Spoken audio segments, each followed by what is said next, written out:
Los mensajeros químicos necesitan forzosamente del torrente sanguíneo para poder llegar a sus células. Sin embargo, hay una única forma en la que los mensajes pueden llegar a la célula y establecer una comunicación de una célula a la otra. Miren, esto también se me ha comentado. Puede ser que la propia célula esté produciendo su propio mensajero, su propia hormona, y que ella misma lo utilice. Y entonces ese tipo de mensaje se llama, o de comunicación se llama intracrino. O sea, ella misma produce lo que requiere, pero además si se fija, ahí lo que está esquematizado en color azul, pues nunca sale de la célula, lo cual quiere decir que los receptores de ese mensaje están adentro de la célula, por eso se llama intracrino. Entonces, los receptores de este mensajero están adentro, ella misma lo produce y ella misma lo utiliza al interior de ella y eso se llama intracrino. Ahora, tenemos la otra que es autocrino y si se fijan ahí, la flechita claramente está mostrando cómo sale de la célula, que es esa bolita de color negro, cualquier mensajero que sea, y al salir entonces se une a su receptor, que en ese caso se fijan donde está en la membrana de la célula, no está en el interior sino en la membrana. Entonces a ese le decimos autocrino. Tenemos la paracrina, en donde tres células vecinas se comunican. Ellas mismas producen estos mensajeros y estos mensajeros no necesariamente tienen que entrar, bueno, aunque no entran a torrente sanguíneo, pueden comunicarse la una con la otra, ¿no? O sea, células vecinas. Endocrino ya lo habíamos visto, o sea, se produce en una célula en particular y tiene que tomar torrente sanguíneo para llegar a su célula blanco. De eso ya habíamos platicado en la clase pasada. Y aquí les pongo una más que es neuroendocrina, porque en esta comunicación neuroendocrina tenemos células del sistema nervioso participando en la síntesis y secreción de mensajeros que después son depositados en el torrente sanguíneo y llegan a otras células, ¿no? O sea, células más lejanas. Ahí están apartando un lugarcito, están muy cansadas de la voz. No, estoy en un lugar, pero si quieres... No, está bien, sí. Igual ella. Nada más no llega. Ah, pero mira, ese no está apartado. Es Porque que hay... algo me está mal la cabeza. ¿Qué puedo decir? Bueno. Entonces tenemos sus tipos de comunicación. No, porque siempre me siento hasta delante. Yo soy la que está abajo. A ver, también tenemos este tipo de comunicación que es la sinapsis química, y en realidad ¿qué es comunicación? A ver, ¿qué tipo de comunicación de las que les mencioné antes podría ser un ejemplo la sinapsis? Endocrina. La paracrina. Paracrina. Realmente sería un ejemplo de comunicación paracrina. La neurona 1 para liberar un mensajero que puede ser una hormona, un neurotransmisor que será captado por otra célula vecina que en este caso es una neurona. Eso es difícil que lo encuentren en los textos, ¿no? O sea, nunca nos hablan de comunicación paracrina cuando hablamos de sinapsis, porque pues resulta un poco obvio, pero pues me pareció como un buen ejemplo. Bueno, a ver, estos mensajeros normalmente son hormonas. Ajá. En el cerebro también tenemos neurotransmisores, pero de esos los abordaremos después. Ahora es importante que hablemos de las hormonas. ¿Por qué? Porque la clase pues, es de endocrino. Hablamos de endocrino, los mensajeros pues son hormonas. ¿Qué es una hormona? Es una sustancia orgánica que actúa como mensajero químico, ¿no? Está fácil. Luego, se sintetiza en una glándula de secreción interna y tiene efectos fisiológicos sobre otras células. ¿Por qué pongo aquí en una glándula de secreción interna? ¿Qué se les ocurre que es una glándula de secreción externa? Está más fácil. Ahorita, ¿cómo creen que están mis glándulas de secreción? ¿Cuál es? Y las de todos ustedes. Ahorita Que sale. tenemos mucho también. Fuera. Bueno, ¿Qué sale? ¿Qué es afuera? ¿Qué sale? ajá, como Como ayuda. Exacto, las sudaríporas, las que tenemos aquí abajo de la lengua, que son las salivales. O sea, esas son las exócrinas, ¿no? O sea, liberan lo que se está sintetizando al exterior. Bueno, endocrinas, pues son todas las glándulas que tenemos al interior, ovarios, testículos, páncreas, entre otros. Ejerce su acción sobre aquellas células blanco que tienen receptores para ella. Estos receptores siempre son proteínas. Son proteínas que pueden estar o en la membrana de la célula o al interior de la célula. Y en el interior de la célula pueden estar en el retículo endoplásmico, en la membrana nuclear, en el citoplasma, pero están internalizados. Luego, múltiples funciones que no corresponden al nombre original. Ponemos un ejemplo. La progesterona se denominó así porque progesta, pues es una hormona que ayuda a la gestación, porque ahí fue donde se descubrió esta hormona. Pero no quiere decir que sea lo único que haga. Las células del sistema nervioso en varones y en mujeres tienen la capacidad de sintetizar progesterona en bajas cantidades, pero tienen la capacidad. Y pues no tiene nada que ver con la gestación, sino con la regulación de otras cosas.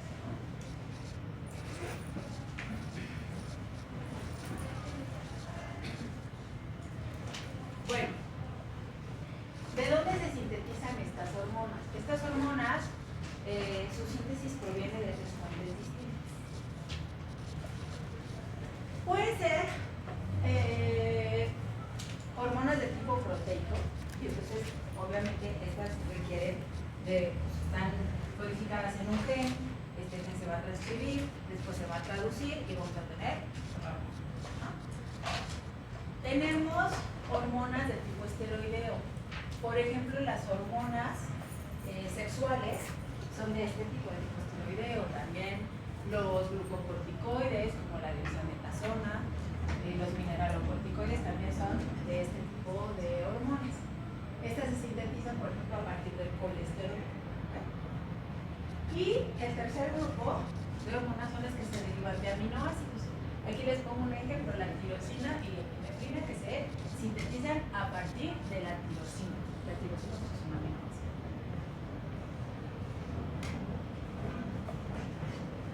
Ahorita vamos a volver a ver esto, pero con un poco más de información. O sea, lo que sí, lo terminaron de ver. A ver, entonces fíjense, ahí arriba tenemos, dice, hormonas clasificadas de la siguiente manera. Las derivadas de aminoácidos es lo que están viendo. ¿Cuáles? Por ejemplo, hace rato les mencionaba las que se derivan de tirosina, pero no es el único aminoácido que a través del cual se sintetizan otras hormonas. También tenemos, por ejemplo, al triptófano. ¿Okay? Fíjense qué importante.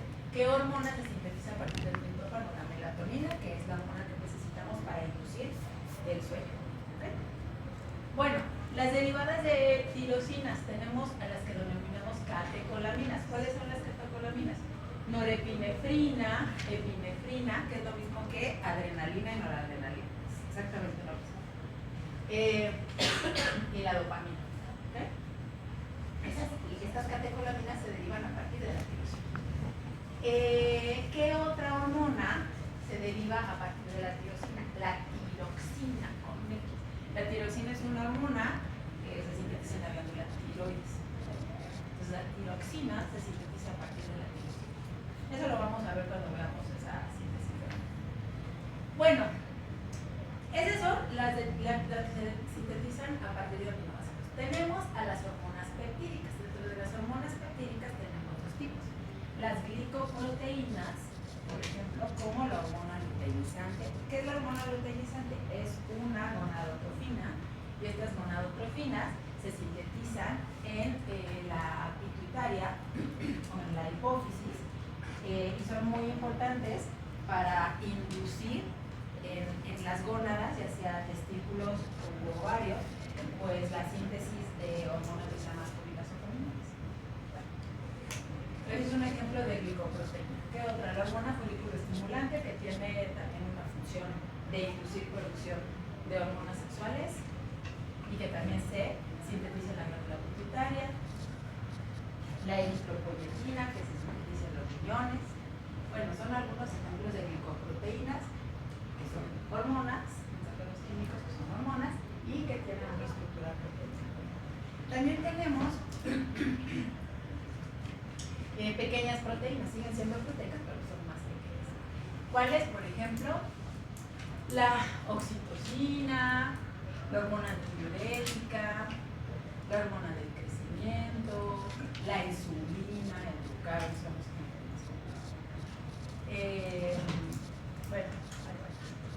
bueno, tercer grupo, tenemos a las derivadas de lípidos. Ya les había platicado de estas, de las hormonas esteroides que se sintetizan a partir del colesterol, como progesterona, estrógenos, andrógenos, mineralocorticoides, glucocorticoides. Todos esos se sintetizan a partir del colesterol. También tenemos otras hormonas, por ejemplo, u otros mensajeros importantes para inducir respuestas inflamatorias, como por ejemplo las prostaglandinas. Y las prostaglandinas se sintetizan a partir de icosanoides. Y pues también se derivan de lípidos. ¿Vale? Son algunos ejemplos para que vean la diversidad de los mensajeros químicos que podemos tener. Bueno.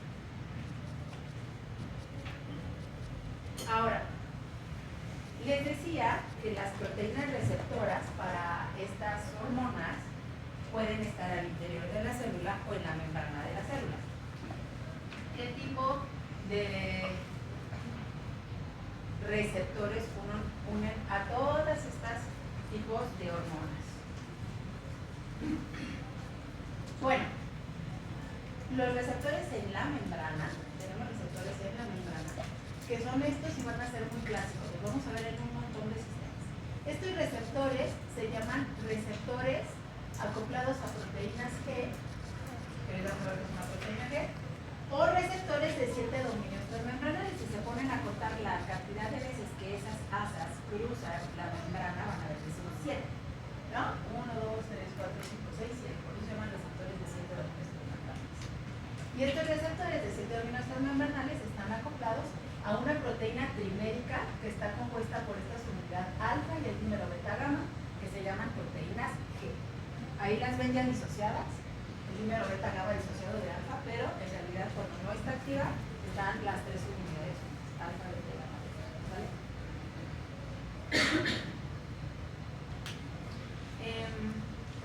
Cuando la hormona se une a este tipo de receptores activa estas proteínas y como ven aquí, esta proteína que se puede disociar. ¿En qué se disocia? En dímero beta gamma y su unidad alfa. Bueno, ¿qué otro tipo? Bueno, y cuando tanto su unidad alfa como dímero beta gamma se disocian, estas proteínas tienen blancos que pueden activar.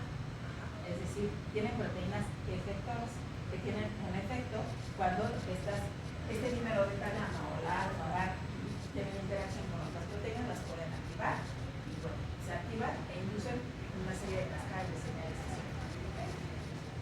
¿Qué pueden? En este caso, el ejemplo, en este caso específico, están poniendo como ejemplo la producción de AMP específico. El AMP específico es un segundo mensajero, así le denominamos un segundo mensajero, que también es muy relevante para seguir activando la cascada de señalización que conlleve a una respuesta celular. ¿Por qué le dicen segundo mensajero? Porque el primer mensajero fue la hormona que se unió a su receptor. ¿Y por qué decimos transducción? Porque cuando hablamos de transducción nos referimos a ir ampliando la señal bioquímica.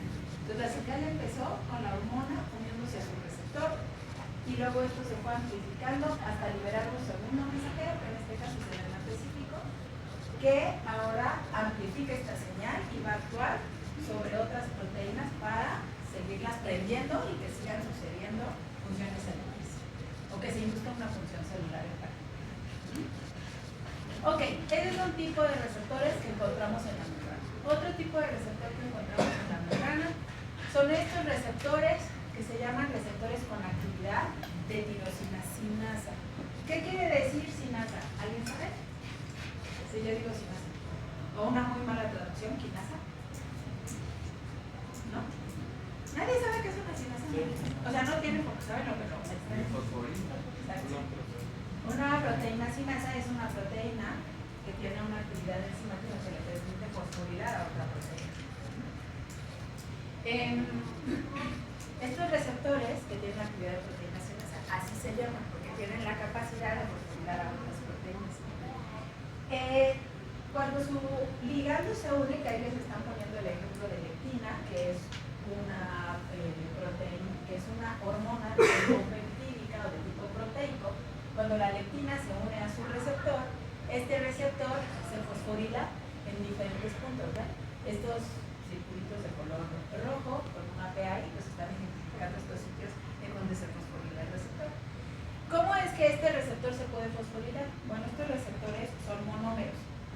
Y cuando cada monómero tiene, bueno, es que depende del tipo de receptor, pero por ejemplo hay receptores que tienen que hacer un dímero para poder recibir al ligando, y al formar ese dímero y recibir al ligando, entonces el monómero 1 puede fosforilar al monómero 2 y al monómero 2 al monómero 1. O sea, entre ellos se pueden fosforilar. Por eso se dice que tienen capacidad de autofosforilación, no porque se fosforilen a sí mismos, pero pueden fosforilar a otro monómero igual a ellos. Entonces, se fosforilan el uno al otro, y todos estos circulitos que están representados ahí en color rojo funcionan como una suerte de foquito en donde otras proteínas, así como moscas o moscos, se ven atraídos por la luz, pues otras proteínas se ven atraídos por estos sitios de fosforilación y vienen y a través de dominios muy específicos reconocen estos sitios de fosforilación, se unen con otras proteínas que ven y ellas también se activan. Y también se activan por fosforilación. ¿Esto qué puede desencadenar? Como otra vez, la activación de otras proteínas que conllevan a una función celular en la. Entonces, esos son los dos tipos de receptores que podemos encontrar, dos tipos de receptores que podemos encontrar en la membrana. Los acoplados a proteínas G o los que tienen actividad de tirosina sinasa. Ahora,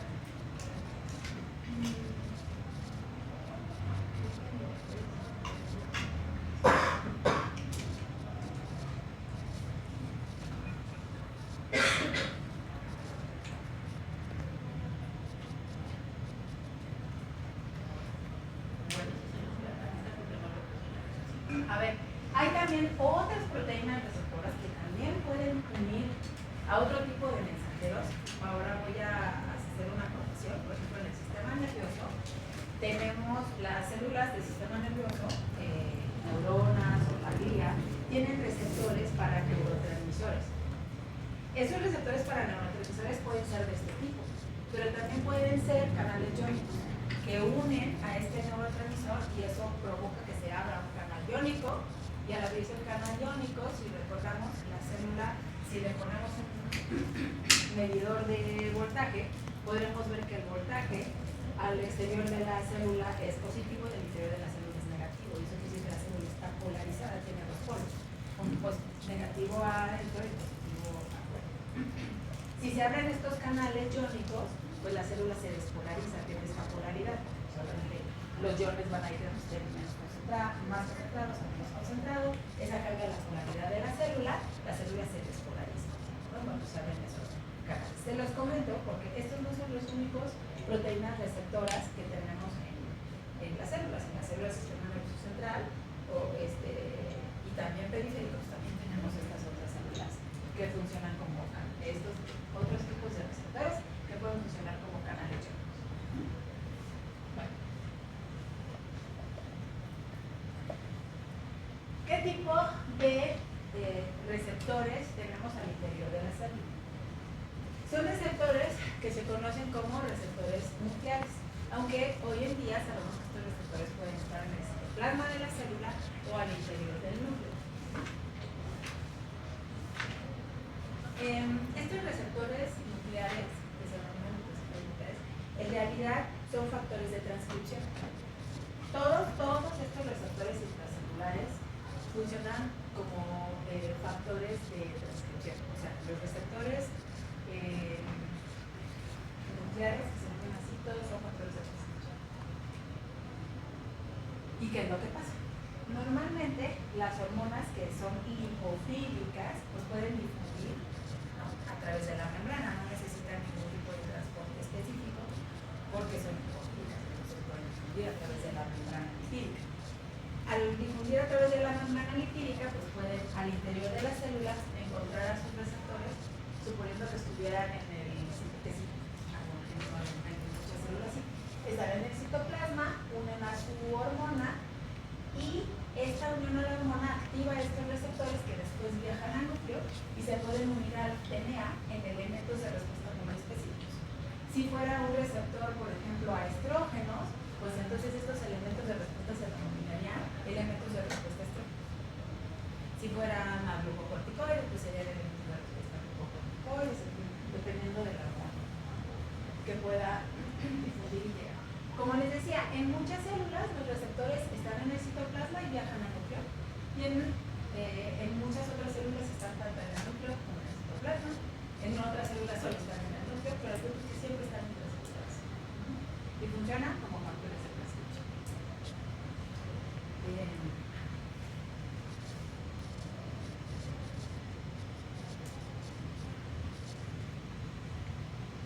Bueno, les decía yo, en alguna diapositiva que también vamos a estar hablando un montón de esta clase que es el sistema endocrino, pero ¿qué compone el sistema endocrino?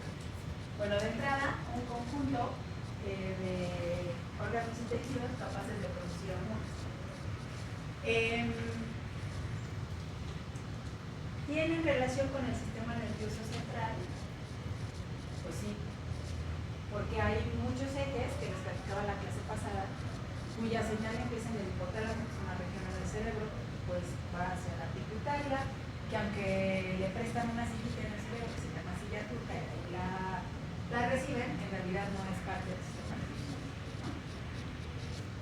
Esa glándula, esa pituitaria o esa hipófisis, después manda la señal para que en otras glándulas se liberen otras hormonas. Bueno, entonces ahí pueden ver a los diferentes tejidos que componen al sistema endocrino, que al final todos estos tejidos pues, también funcionan obviamente como glándulas endócrinas. El hipotálamo, la pituitaria, la glándula pineal, la tiroides, estos chiquititos en rosa que ven ahí son las paratiroides, el propio estómago, las suprarrenales o adrenales, es lo que glándulas suprarrenales o adrenales que ven aquí arriba de los riñones, por eso se llaman suprarrenales, el páncreas, el propio riñón, los ovarios, ¿okay? Entonces todos estos órganos componen la sistema.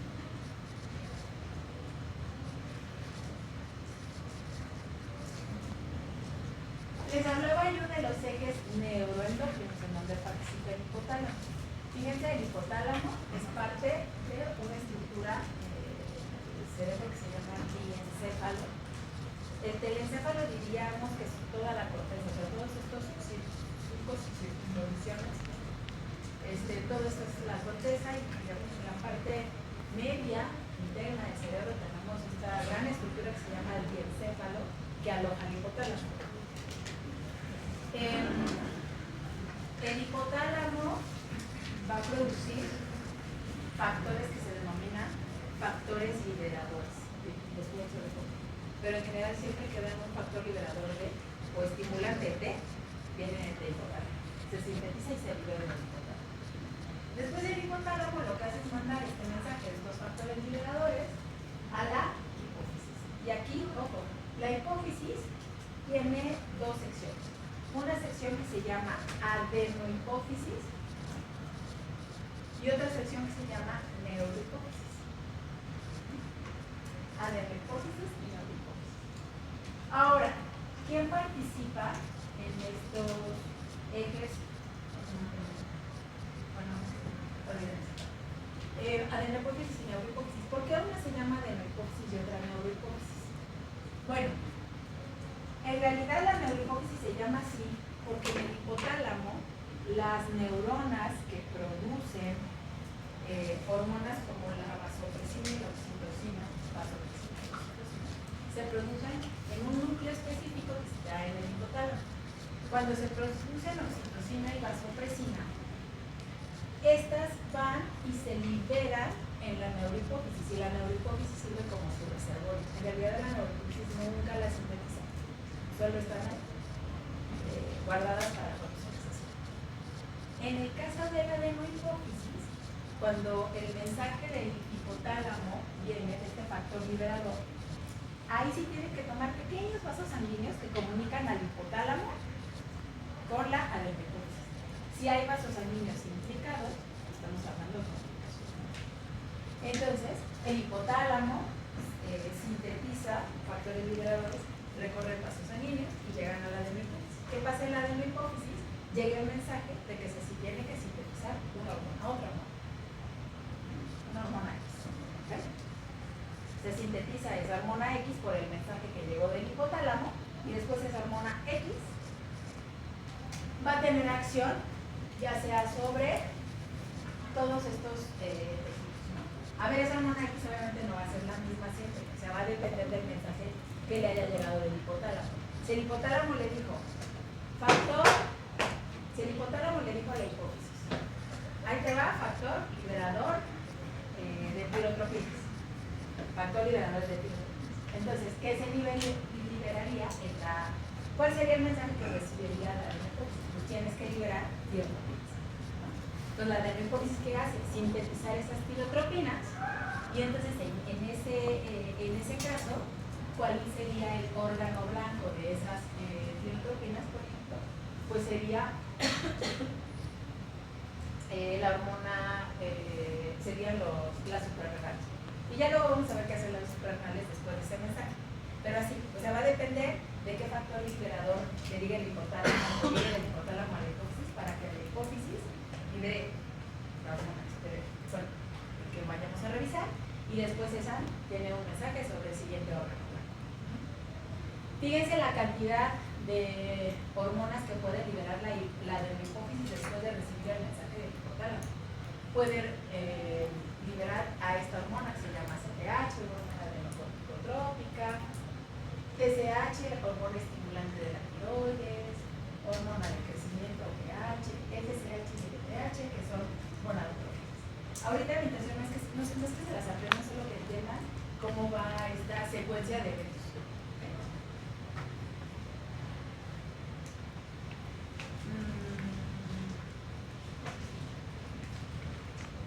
Por ejemplo, miren, la hormona estimulante de la prolactina. Les voy a poner un ejemplo.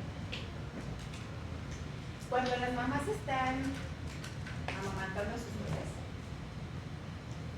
el llanto del bebé estimula en el hipotálamo al factor liberador de prolactina. ¿Qué pasa cuando eso ocurre? Pues en la hipófisis se libera la hormona estimulante de prolactina. Factor liberador de prolactina del hipotálamo y en la hipófisis hormona estimulante se llama prolactina, le ponen ahí LTH para pronto es prolactina. Se libera prolactina en la adenohipófisis y este mensaje llega a la glándula mamaria y se empieza a producir leche. Pero ven la secuencia, o sea, el estímulo cuál es, el llanto del bebé, que se registra en el sistema nervioso central, en qué parte hay ciertas neuronas del hipotálamo, el hipotálamo entonces manda el mensaje a la hipófisis y la hipófisis entonces induce a la producción de leche y la glándula mamaria. Bueno, así pasa prácticamente con todos los sistemas, ¿sabes? Cuando el cuerpo piensa que si la presión arterial bajó, que si la presión arterial aumentó, que si tenemos calor, que si tenemos frío, que si tenemos hambre, que si tenemos sueño, todo eso se sensa en nuestro organismo. Y eso libera mensajes que hacen que se prendan todas estas señales a nivel hipotálamo.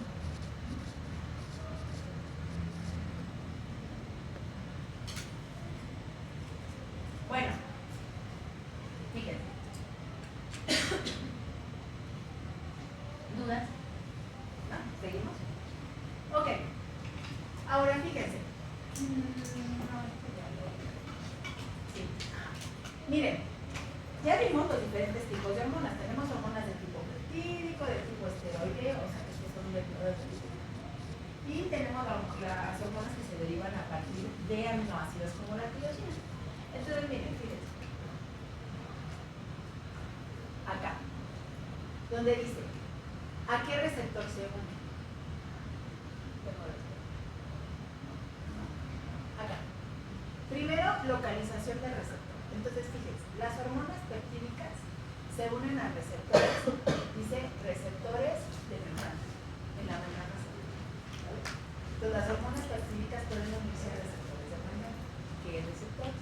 Pueden ser receptores acoplados a proteínas, ya les platiqué de ellos, o receptores con actividad de liposina. ¿Listo?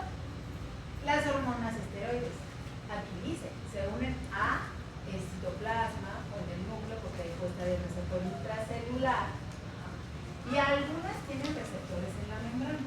La verdad es que el descubrimiento de que las hormonas esteroides tienen receptores de membrana no tiene más de 15 años. Y revisan textos de hace 20 años, de hace 15 años, pues no material que la progesterona, los estrógenos y los andrógenos tienen receptores de membrana, no ven desinformación. Solo dirían que tienen receptores intracelulares.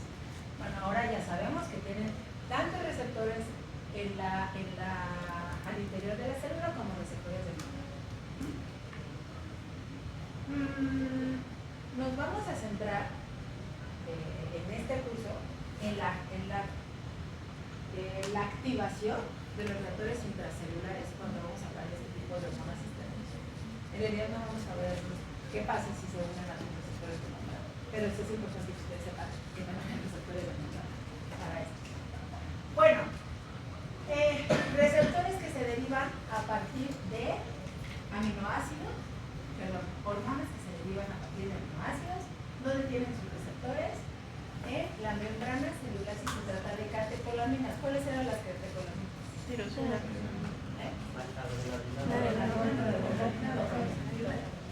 Entonces esos tienen sus receptores en la membrana celular.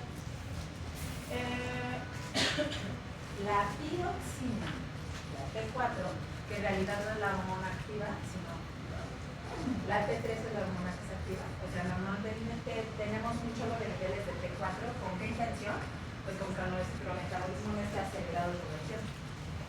La T4 se llama T4 porque tiene 4 grupos iodos unidos. Entonces se llama T4, tiene 4 iodos. Pero como esa tiene muy poca actividad, en todo nuestro organismo, en nuestras células, hay deiodinasas. Y entonces cuando se necesita la T3, pues nuestras células le quitan un yodo y ahora tenemos la T3 que la activa. Bueno, ese tipo, la T3, por ejemplo, tiene receptores nucleares, ¿sí? Que funcionan como factores de transcripción.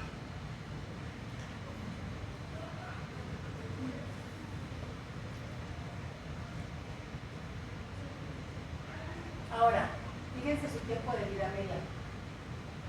Las hormonas peptídicas, su tiempo de vida media es corto, las hormonas esteroides es largo, los derivados de tirosina si se unen a membrana, su tiempo de vida media es corto, pero si se unen a de vida media es largo. Y tiene sentido, porque los receptores que están en la membrana, pues están ahí con su dominio listo para recibir al ligando. Entonces, imagínense que todo el tiempo estuviera uniendo ligando. ¿Qué pasa con esos receptores cuando tenemos un montón de ligando? Les pasa algo que se llama desensibilización. Se unen todo el ligando a todos esos receptores y entonces pues se desensibilizan y ya no dejan de transducir las células. En cambio, los receptores que están al interior de la célula, pues la hormona tiene que difundir a través de la membrana, llegar, conocer a su receptor, bueno, unirse a su receptor y después inducir una actividad de tipo transcripcional. O sea, digamos, estamos hablando de periodos de tiempo más largos. Bueno, por eso su vida media es humana.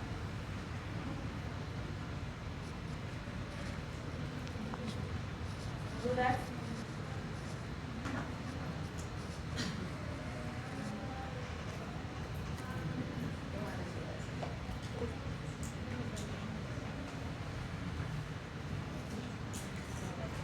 Sí, miren, ¿qué otra cosa de esta tablita? Una vez que ese tipo de hormonas se unen a sus receptores, ¿qué pasa después? Por ejemplo, las peptídicas pueden inducir la síntesis de nuevas proteínas. O sea, el que se unen a su receptor va a inducir una serie de transducción de señales o una transducción de señales que puede llevar a que a la activación de, a la modificación o existencia de proteínas o a la inducción de nuevas proteínas. ¿A qué se refiere con modificación? Si son receptores que tienen actividad de tirosina sinasa, pues voy a fosforilar a otra proteína, y eso es, estoy modificando con un grupo fosfato, ¿sabes? Como ejemplo. O pueden inducir la síntesis. Las hormonas esteroides. Aquí dice inducción de síntesis de nuevas proteínas. Pues sí, porque ya dice que funcionan como factores transcripcionales. Entonces, si induce la transcripción de diferentes genes, pues esos genes luego se van a producir en qué? Pues en proteínas. Ya está. Esto me sirve para contarles que en el caso de las hormonas peptídicas, que dice que también pueden inducir síntesis proteica, esto es porque muchas de las vías de señalización que se encienden a través de los receptores de proteínas G o de los receptores con actividad de tirosina sinasa, lo que hacen es que conllevan a la activación de otros factores de transcripción como SIG, como MIG, FOS, JUN, o sea, un montón. Y entonces, ¿qué hacen esos factores de transcripción? Otra vez, inducir la expresión que después se traduce en proteínas.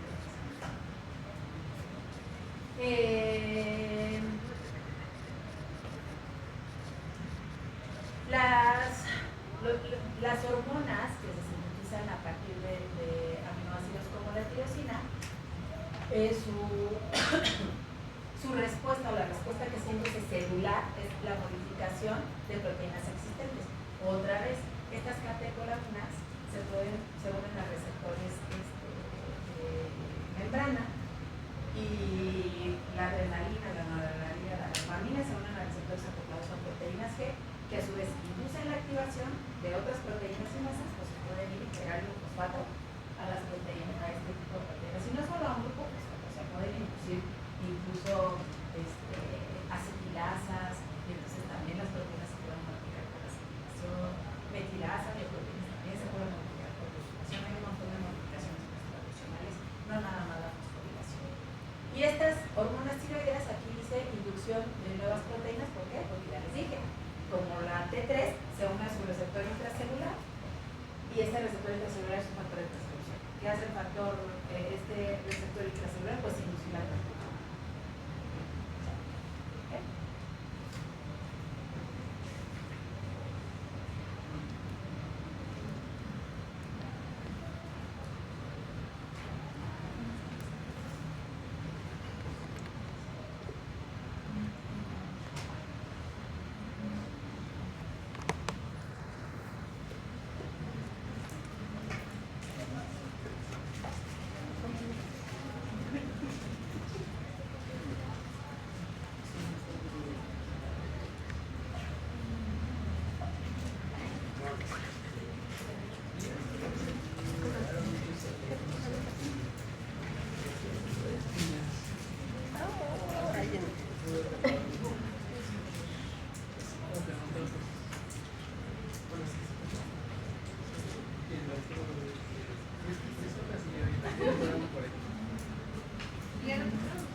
Bueno, esta nada más se las pongo como un resumen de lo que hemos visto hasta ahora.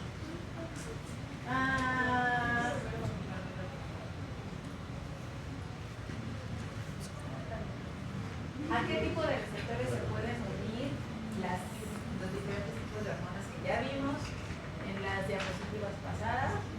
Receptores acoplados a proteínas G, receptores con actividad de tirosina sinasa.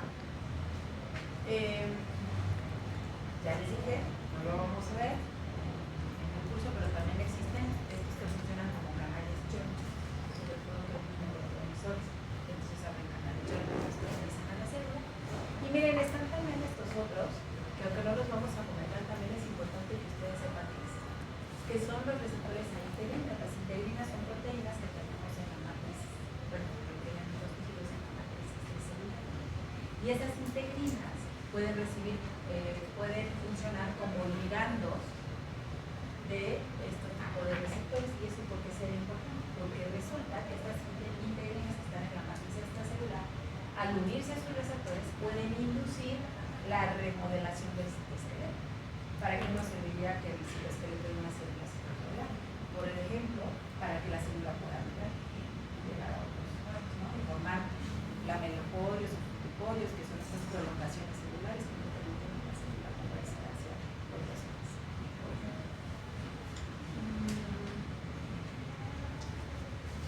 Bueno, y tenemos a los receptores intracelulares que funcionan como factores de transcripción, ¿no? Que se unen al DNA, que pueden difundir por su estructura lipofílica, se unen a su receptor intracelular. Este receptor se une a elementos de los que estén en el DNA e induce la expresión del DNA. Ahora, ¿se acuerdan que veíamos en la tabla anterior que había hormonas de tipo peptídico? Y ahí decía modificaciones de proteínas, pero también decía inducción de síntesis de nuevas proteínas. Y entonces aquí hay un ejemplo. Miren cómo estos receptores con actividad de tirosina sinasa pueden inducir cascadas de fosforilación entre diferentes proteínas que activen factores de transcripción que puedan después modificar la expresión. ¿Okay?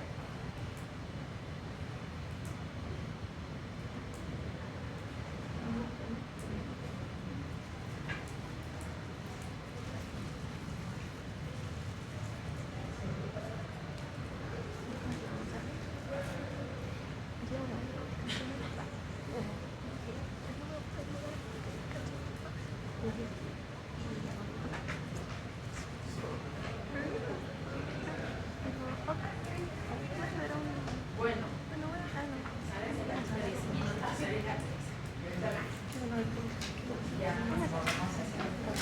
pero sí necesito que se paren y no se queden ahí sentados, porque si no, ahí todos nos quedamos hasta yo que me paro.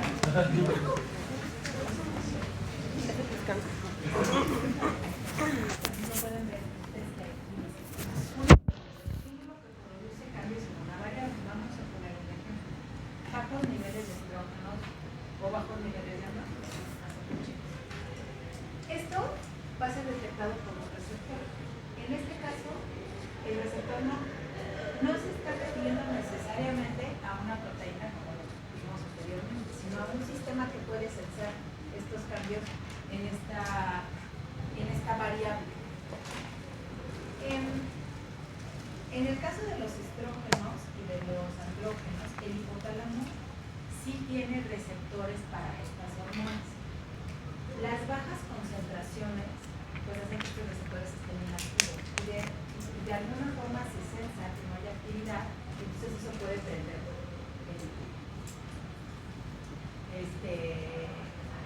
miren, ahí te pone el receptor sensor, o sea, no necesariamente es una proteína, sino un sistema dentro de nuestro organismo que puede sensar esa falta o niveles bajos en este caso de hormona. Bueno, entonces eso se sensa, llega al centro de control y dicen, oye, hay bajos niveles de estrógenos y andrógenos, tenemos que subirlos. ¿Y cómo le hacemos para subirlos? Pues necesito echar a andar algo que haga que se sinteticen otra vez esas hormonas, y entonces pues eso lo va a hacer un efecto. Este efecto lo que hace es inducir la producción de esas hormonas. En este ejemplo muy específico de estrógenos y andrógenos, pues se prende un switch que va a hacer que se produzcan estrógenos y andrógenos, y entonces, bueno, pues eso aumenta los niveles de estas hormonas, perfecto, ya llegamos otra vez al equilibrio, y se apaga, digamos, toda esta secuencia de eventos. Vuelven a bajar y se vuelve a producir, y así sucesivamente, ¿no? Entonces, para mantener pues, las fases de nuestros sistemas.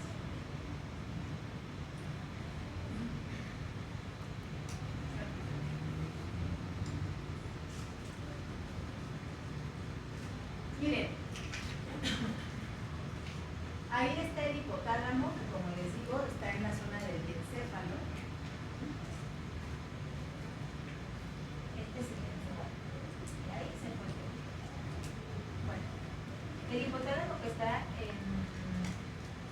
continua comunicación con la glándula pineal. La verdad es que el esquema no está muy bien, está muy chiquito, pero ahorita vamos a observar mejor.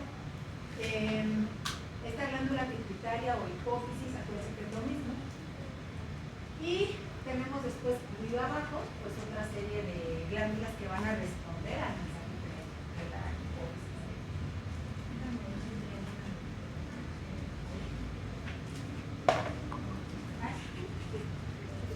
Ahí pueden ver al hipotálamo que está color rojo.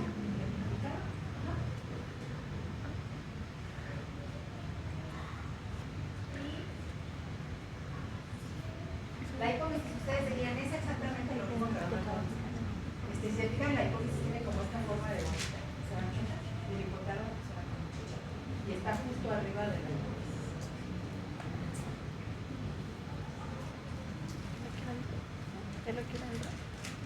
Bueno, miren, el hipotálamo tan pequeño, pero con toda esta cantidad de núcleos que son muy importantes. Porque si se fijan, en cada uno de estos núcleos, bueno, aquí no los voy a poner. En cada uno de estos núcleos se controlan funciones distintas. Aquí se lo pueden ver. Miren, por ejemplo, en el núcleo paraventricular, se regula el balance de agua. Se produce, ¿por qué se regula el balance de agua? Porque se produce la hormona antidiurética. La hormona antidiurética que nos hace antidiuresis, pues mantener agua en el organismo. En este núcleo también, luego por ejemplo, en el núcleo anterior, aquí dice estimulación del sistema parasimpático. Si se acuerdan, pues clase de fisio, tenemos un sistema simpático y un sistema parasimpático. Mientras el simpático puede inducir, por ejemplo, contracción de la pupila, pues el parasimpático lo que hace es dilatar, ¿no? O sea, digamos, siempre estos efectos donde uno induce algo y el otro lo antagoniza.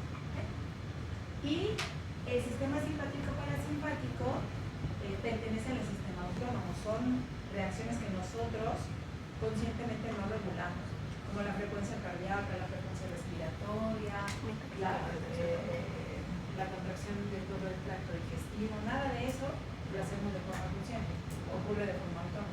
Entonces ahí está simpático y parasimpático. En el caso del núcleo anterior puede estimular al sistema parasimpático. En el área preóptica, fíjense, dice liberación de hormonas gonadotróficas en el área preóptica. Vamos a ver cuáles son las gonadotróficas, ya les había dicho. Tenemos ejemplos LH y TSH, o la gonadotrófica coriónica, creo que esa es la que se detecta en el carácter. Bueno, en el núcleo supraquiasmático se controlan los ritmos circadianos, eso es bien interesante. Dos hormonas, como ejemplo, dos hormonas que se regulan de manera circádica. ¿Qué quiere decir circádica en un día?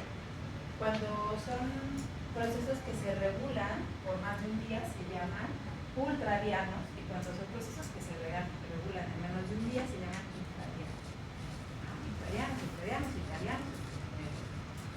¿Qué dos hormonas se pueden regular de forma circádica? La melatonina y el cortisol. La melatonina, los picos de melatonina siempre ocurren entre 9 y 11 de la noche, 8 y 10 de la noche. Ese es nuestro pico de melatonina. Los picos de cortisol siempre ocurren entre 8 y 10 de la mañana, y luego hay un segundo pico que ocurre entre 2 y 4 de la tarde. Y eso pasa todo el día. Bueno, a este núcleo supraquiasmático se le considera el reloj maestro. Ese reloj maestro que controla a su vez los relojes de todas nuestras células. De cuándo se van a producir hormonas, en qué momento, y que estas, no todas las hormonas, por ejemplo, que estas dos que les puse como ejemplo. ¿Por qué? En el caso, por ejemplo, de la melatonina, pues es importante inducir sueño, que además nosotros es importante descansar para recuperarnos. Entonces, esa es una señal que lo hace nuestro organismo para que nos podamos. El cortisol, por el contrario, lo que hace es ponernos en alerta. Y por eso los picos se dan en la mañana y hay otros en la tarde. Y en la noche no. Entonces, hay muchos otros ejemplos y esto se se controla desde este reloj maestro que está en el núcleo subcutáneo, en todas las bueno, por ejemplo, en el núcleo dorsomedial, ahí dice su estimulación resulta en obesidad y comportamiento, dice salvaje, pero en realidad les voy a decir exactamente. Se ha visto, ¿han escuchado ustedes de una técnica que se llama autogenética? ¿No? Bueno, ¿qué se hace con esa técnica que se llama autogenética? Podemos poner diferentes proteínas, como por ejemplo proteínas o receptores que se encuentren en ese núcleo, en el dorsomedial. En los ratoncitos se pueden hacer este tipo de modificaciones para que esas proteínas que se encuentran en el núcleo dorsomedial y que tienen que ver con la conducta de saciedad o de hambre puedan excitarse a través de diferentes tipos de luz roja, luz verde, luz azul, etc. Entonces es muy importante porque estos animalitos que han sido modificados genéticamente y que tienen estas proteínas que responden a estos estímulos, pues ustedes ponen al animalito en luz roja o en luz azul o en luz verde, depende para que hayan construido esta proteína que está modificada en el cerebro de este animal, y entonces el animal prende estos receptores que se encuentran en ese núcleo y empieza a comer y no tiene saciedad. Apaga la luz y le prende la luz y le prende. Esas prendes son preciosas, están pues, disponibles, ¿no? O sea, incluso si ustedes lo ponen en YouTube, así, no sé, experimentos de saciedad utilizando esta técnica que les digo, están muy disponibles y son realmente uno de los muy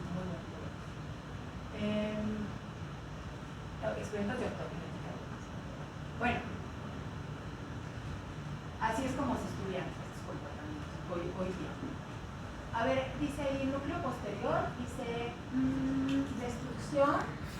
su destrucción resulta en una inhabilidad para regular la temperatura, y es que en el hipotálamo justamente regulamos la temperatura, ¿no? Entonces imagínense qué importante este núcleo que regula esto.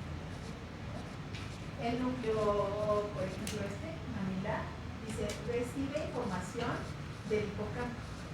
A ver, el hipocampo es una región de nuestro cerebro que regula memoria a corto plazo. ¿Cuál es memoria?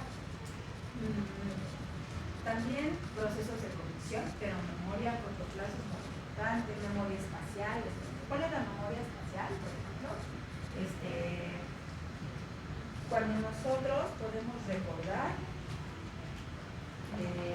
cómo llegar a un lugar, porque nos recordamos que en la esquina había una cafetería y luego 2 cuadras después había una papelería y luego avanzamos 5 cuadras y llegamos a la, ¿no? Seguimos espacialmente, nos ubicamos muy bien y recordamos muy bien cómo llegar a un lugar.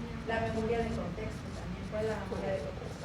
Cuando ustedes dicen, bueno, yo me acuerdo que conocí a tal persona a la vez que fuimos a estas clases. Es un contexto, me acuerdo de su persona. Esta zona que se llama hipocampo también guarda todos estos recuerdos y puede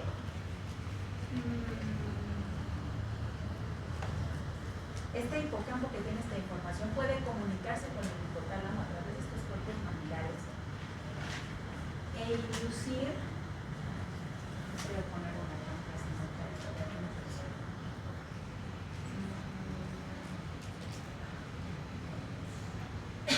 a ver, por ejemplo, no necesariamente puede estar en un lugar en donde haya,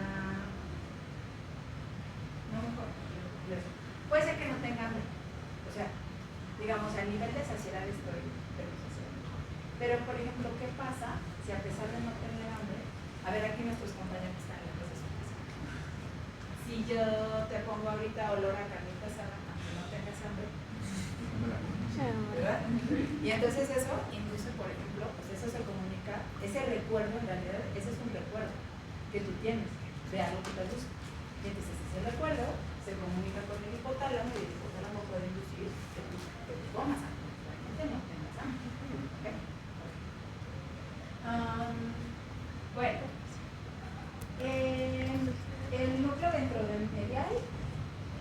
que igual tiene que ver con estas conductas de saciedad.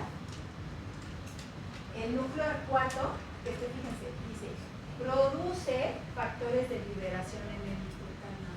Yo ya les había comentado eso. En el hipotálamo se producen factores liberadores de ya vamos a ver.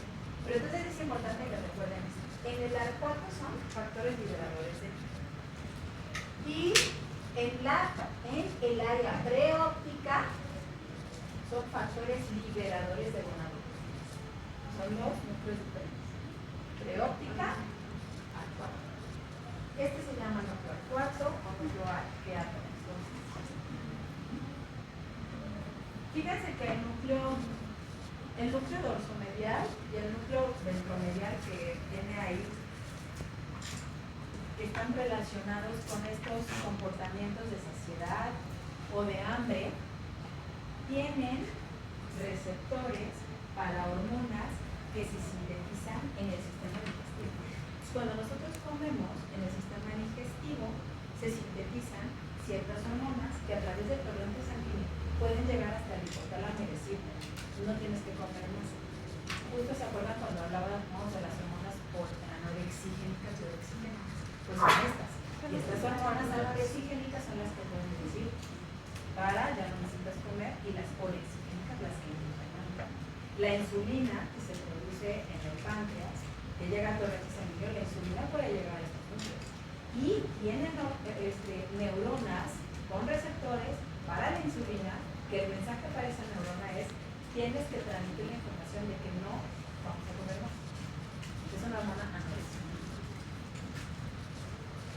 Bueno, entonces fíjense que es importante todos estos núcleos del hipotálamo que regulan diferentes funciones, pero lo importante es el hipotálamo para regular metabolismo, temperatura, saciedad, sed, hambre, entre otros. Y por supuesto, la regulación de los seres humanos. Bueno. Profesora, yo tengo una duda. En el núcleo dijo que Bueno. el de los Supraquiasmático. ¿Todos tenemos el mismo pico a las mismas horas? ¿O no? Entonces, ¿qué pasa si duermes a distintas horas? ¿Se afecta? Es una cosa bellísima y muy interesante. Fíjense. Hay un montón de estudios de qué pasa hoy en día que tenemos tanto acceso a las pantallas. Porque esa luz lo que hace es estimular, por ejemplo, a la glándula pineal a horas que no tendría que estar estimulando. Bueno, más bien inhibe a la glándula pineal. La luz inhibe a la glándula pineal. Y la oscuridad lo que hace es que se active. Y entonces si estás en la oscuridad, la glándula pineal se activa, se libera melatonina y nos da sueño. Por eso cuando estamos, o sea, si las películas están muy buenas en el cine no te duermes, pero si no, yo me he echado unas quejas espectaculares, o sea, nunca he dormido mejor que en eso. Entonces, justamente esos estudios van de qué pasa. Bueno, la verdad es que, a ver, no nos hagamos la mayoría de nosotros dormimos con el celular ahí en la mesita de prueba. Pues ahí lo conectas y tal. Y entonces, aunque lo pongamos, bueno, o sea, pues sí es recomendable que lo pongamos en modo dormir, porque así nos está prendiendo de la pantalla a lo largo de la noche. Porque esos destellos de luz sí sacan de onda a la glándula pineal y dicen, bueno, ¿qué hago? O sea, ya no sigo secretando melatonina o sí o qué. E incluso la contaminación lumínica que tenemos, que la verdad es que no todos dormimos en completa oscuridad, o sea, si abriéramos todas las cortinas, bueno. Entonces esa contaminación lumínica también ha dado lugar a un montón de investigación de qué está pasando ahora con nuestro metabolismo, nuestra forma de dormir, de descansar o de inducir cortisol, porque el cortisol también se va a inducir y la producción cuando hay luz, porque necesitamos activarnos. Entonces, todo eso, por supuesto, que mueve un montón nuestro sistema. Simplemente si nosotros,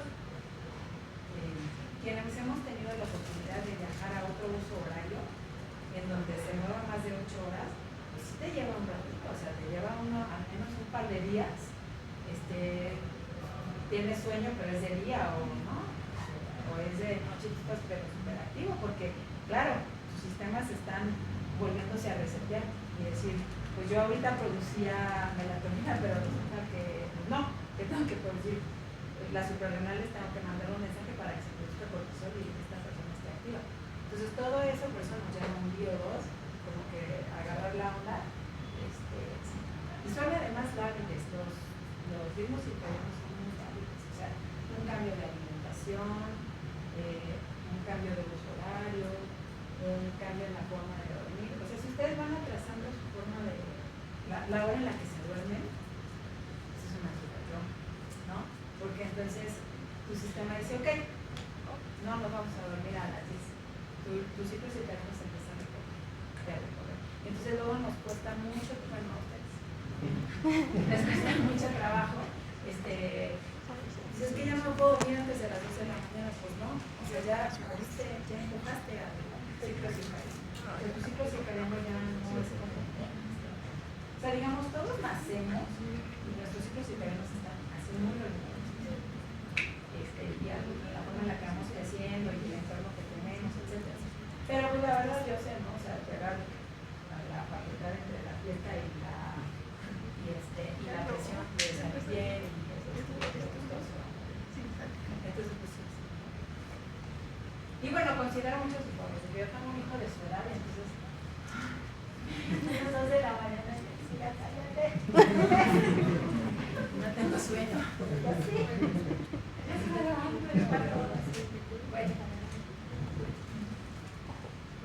Con tu ciclo del sol.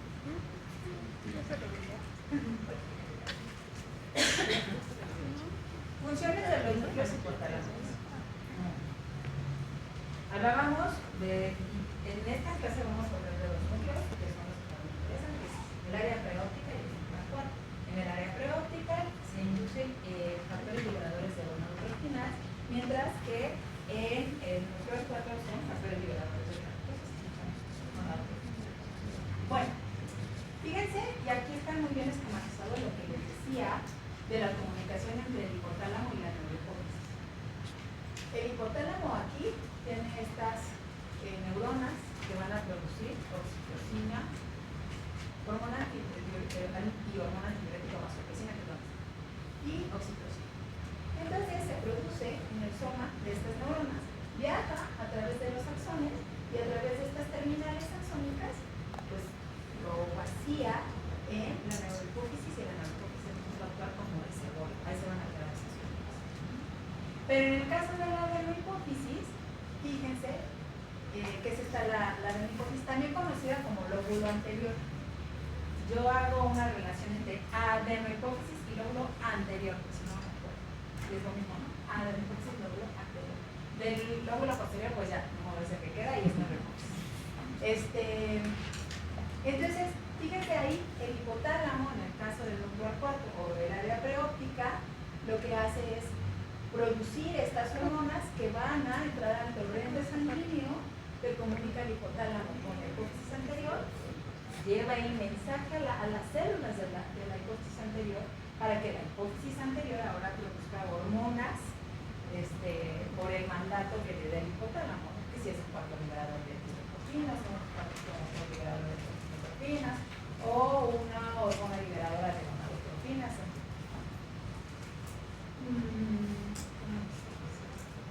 Bueno.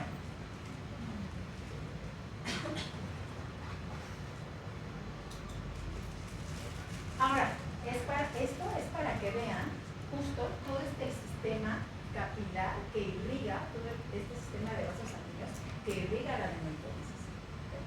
Y que se comunica con el hipotálamo. Todo esto queda en el azul, ¿okay? Entonces, cuando un factor liberador de gonadotropina, un factor liberador de gonadotropinas, o un factor liberador de tirotropina, lo que sea, se secreta se sintetiza y se secreta en el hipotálamo, bueno, pues el mensaje entonces ahora entra a este torrente sanguíneo para llegar a la adenohipófisis e inducir la síntesis y liberación de estas otras hormonas. El receptor para la hormona liberadora de gonadotropinas es un receptor acoplado a proteínas. Entonces se sintetiza en el hipotálamo la hormona liberadora de gonadotropinas. Ese mensaje llega a través de los vasos sanguíneos a la hipófisis o a la hipófisis anterior, que tiene receptores para ese factor liberador de gonadotropinas, que es liberador. Estos receptores de ciertos aminos transmembranales que hacen, unen a este ligando y lo que provocan son dos cosas. Una, una cascada de señalización que va a llevar a que se sintetice LH y FSH. ¿Se acuerdan cómo vimos en los esquemas anteriores que al unir a sus receptores podía darse una cascada de señalización que llevara a la activación de factores transcripcionales que indujeran la expresión génica? En este caso se va a inducir la expresión génica de LH y FSH, que son gonadotrofinas, acá en la dermatosis. Eso es por un lado. Pero por otro lado, también tiene la capacidad de que se libere calcio intracelular. O sea, va a haber un mensaje que le diga a la célula, de tus cosas del retículo endoplasmico libera calcio. Se libera calcio y eso que va a provocar que la célula se despolarice. Y la célula despolarizarse es el mensaje que ella necesita para liberar a estas monodotrofinas, a LH y FSH. Porque una cosa es que se sintetice, y eso puede durar más de 24 horas. Pero la que ya tiene ahí reservada, ¿cómo la libera? Porque el mensaje tiene que ser rápido. O sea, hipotálamo le dice a la hipófisis, tienes que liberar ya FSH y LH. Entonces, esa despolarización por calcio interno en la célula hace que se libere el FSH a través de sanguíneo. Pero por otro lado también se inicia la síntesis.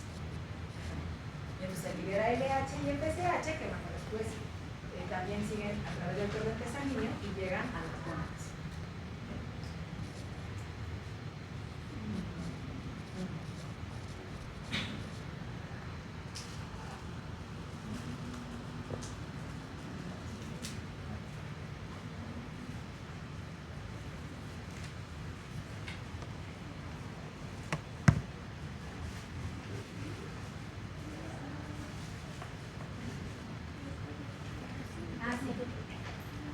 Esa estructura que ven ahí arriba, que se llama eminencia media, es la estructura de unión entre el hipotálamo y la hipófisis.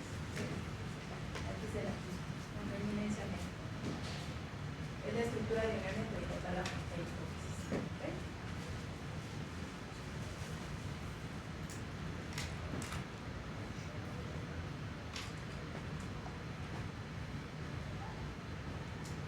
Bueno. Miren, esta es una regulación hipotalámica típica que la vamos a estar viendo a lo largo de la revisión de los diferentes ejes que vamos a estar checando. Entonces, hipotálamo, RH, ¿qué quiere decir? RH, releasing hormone, hormona liberadora, que vamos a ver también factor liberador, se libera en el hipotálamo. Ese mensaje va a llegar a la hipófisis anterior o a la hipófisis. Eso va a provocar que la hipófisis sintetice y libere hormona 1, que va a tener efecto sobre un órgano. Entonces, ese órgano endocrino va a tener la capacidad de liberar hormona 2, y a su vez también va a tener células blanco, a las cuales va a llegar y va a crecer. Normalmente, fíjense, aquí dice regulación negativa. Las regulaciones o las retroalimentaciones positivas y negativas forman parte del mantenimiento de la homeostasis. Cuando prendo y cuando apago el switch. Entonces, esta es una retroalimentación negativa. ¿Por qué? Porque cuando se alcanzan los niveles hormonales séricos, en este caso de hormona 2, ese mensaje, esos altos niveles hormonales, se censan en el hipotálamo. Y se censan y dicen, ya alcanzamos los niveles que se necesitaban, apago el switch, se apaga.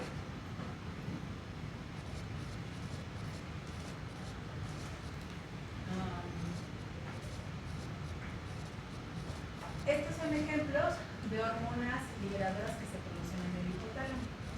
TRH, CRH y NRH. TRH es tirotropin releasing hormone, hormona liberadora de tirotropinas, o TRH. En CRH, corticotropin releasing hormone, hormona liberadora de corticotropinas.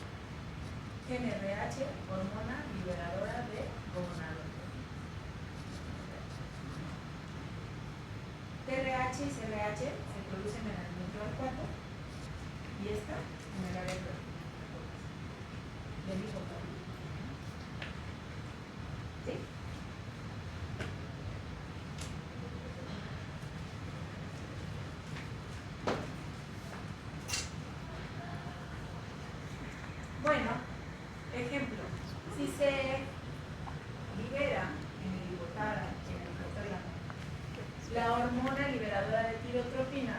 ¿qué pasa? O sea, ¿qué mensaje le llega a la pituitaria?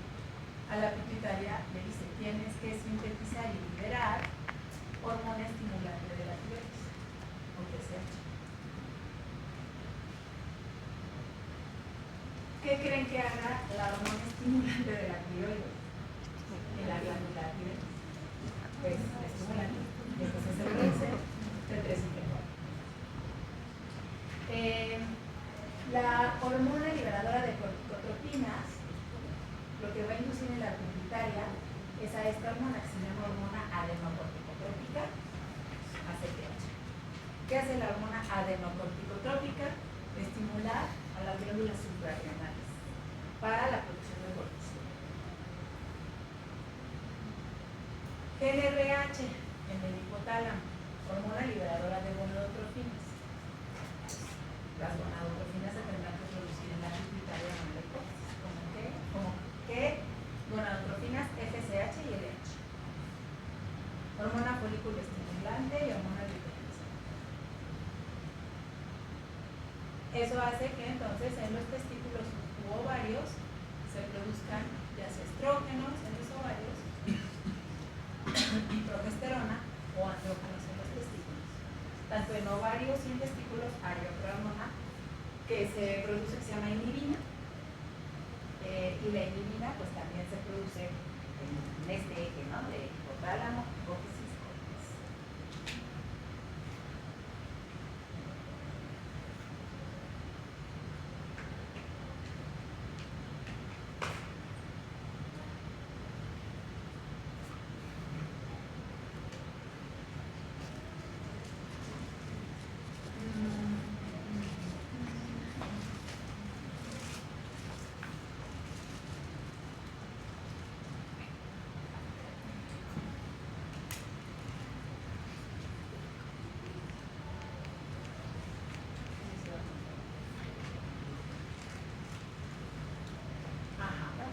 Bueno, regulación hipotalámica inhibitoria.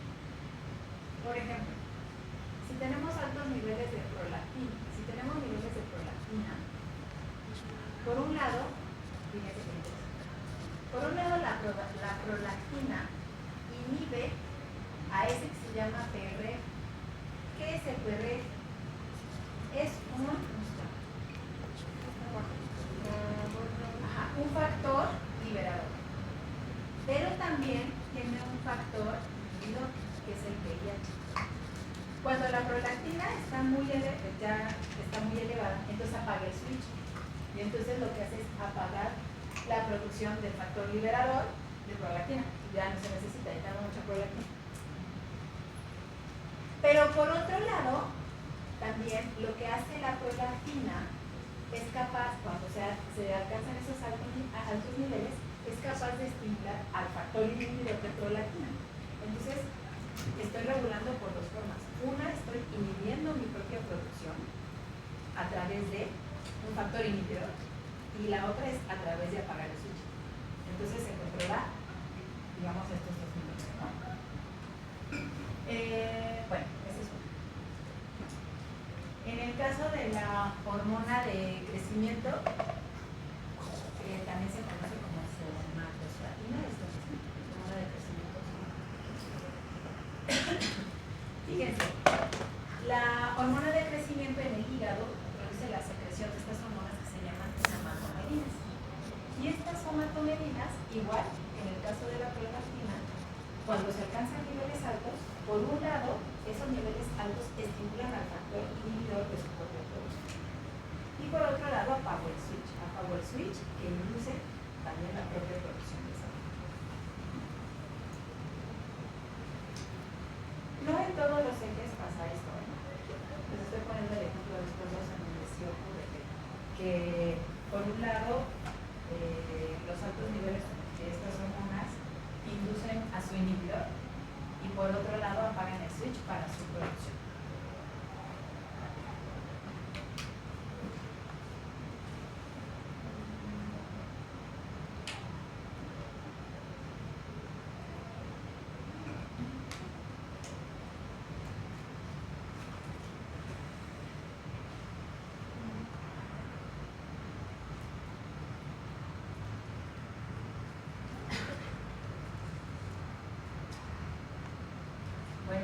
chiquitina, pero esto, o sea, lo que me interesa de aquí es esto que está en el recuadro de color violeta. ¿Cuáles son las hormonas hipotalámicas? ¿No? Fíjense allá arriba. Allá arriba dice ADH y también dice oxitocina. Pero acuérdense que esas hormonas hipotalámicas no son factores liberadores de nada. O sea, se producen en el hipotálamo y después se reservan en la neurohipófisis. Pero después tenemos estos factores liberadores o factores inductores, como el gen RH, que ya les dije cuál es, TRH, que es la hormona liberadora de prolactina, la hormona liberadora de corticotropinas, la hormona liberadora de la hormona de crecimiento, ¿qué es esto? Que se llama growth hormone releasing hormone, por eso es hormona liberadora de la hormona de crecimiento. Entonces, todas estas son las que se liberan en el hipotálamo. Factores liberadores de o factores estimulantes. No, sí, factores liberadores.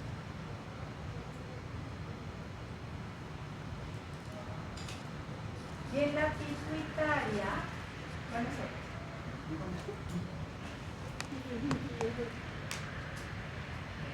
¿dudas? ¿No?